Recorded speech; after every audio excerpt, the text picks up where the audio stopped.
მითი იმის შესახებ, რომ ევროკავშირში გაწევრიანება ქართული განათლების სისტემას მოსპობს. ევროკავშირში ინტეგრაციის პირობებში წაგვართმევენ უფლებას ჩავატაროთ ეროვნული გამოცდები, უნივერსიტეტები დაკარგავენ დამოუკიდებლობას და რაც მთავარია გაუქმდება ქართულ ენაზე სწავლება, კიდევ ერთი რუსული ტყუილია, რეალობა კი საპირისპიროა.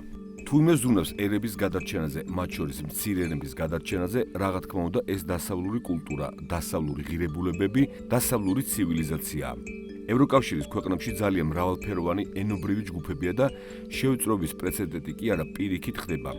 ევროკავშირი ხელს უწყობს ენების განვითარებას, მისი ტრადიციების შენარჩუნებას. ევროკავშირის ძირითადი ბაზა განსხვავებულთა ერთობა, ამ განსხვავებულობის გაფრთხილება და რა თქმა უნდა, ენების თვითყოფადობის დაცვა შენარჩუნებაა.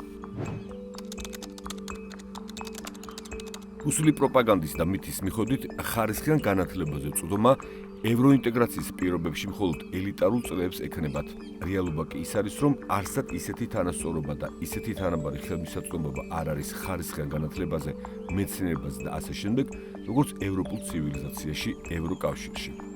ევროპული განათლება ხელმისაწვდომია საქართველოს მოქალაქეებისთვისაც, თუ განათლების ჩვენი და ევროპული ინსტიტუტები იქნება თავსებადი, თუ ქართული საგანმანათლებლო სისტემა ზოგადი ევროპული სისტემის ნაწილი იქნება. საქართველოს ნებისმიერ მოქალაქეს მარტივი კრიტერიუმების დაკმაყოფილებით, ქულების მიხედვით შეუძლია გაიაროს კონკურსი და მონაწილეობა მიიღოს ნებისმიერ სასწავლო პროგრამაში.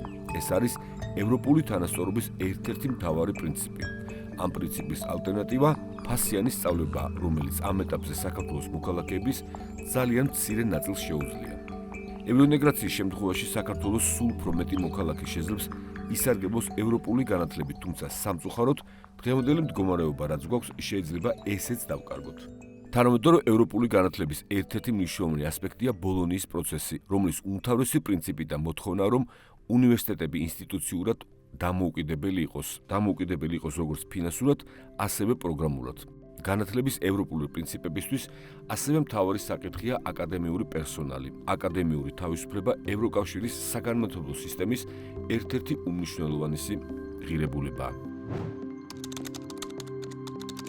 მითია, რომ ევროინტეგრაცია საქართველოს რიგით მოქალაქეების განათლების მიღებისას არაფერში წაადგება. რეალობა კი დღემდე ასეთი იყო, მხოლოდ ერაზმუსის პროგრამა დაახლოებით 13,000 სტუდენტმა და პროფესორმა ისარგებლა მობილობით. აკადემიური პერსონალი ევროპაში ლექციებს კითხულობს. ევროინტეგრაციის შეფერხება ბევრ ამასთან ერთად, რა თქმა უნდა, განათლებაზე აისახება.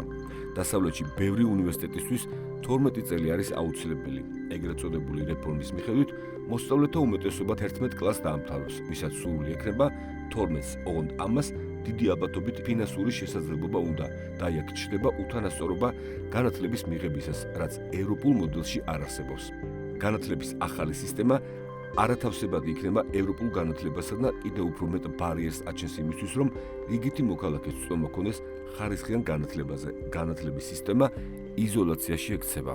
აქედან გამომდინარე, მითი მარტივად იმსხვრება საქართველოსთვის ევროინტეგრაცია არა განათლების შეფერხება პირიქით, განათლებაზე ხელმისაწვდომობაა.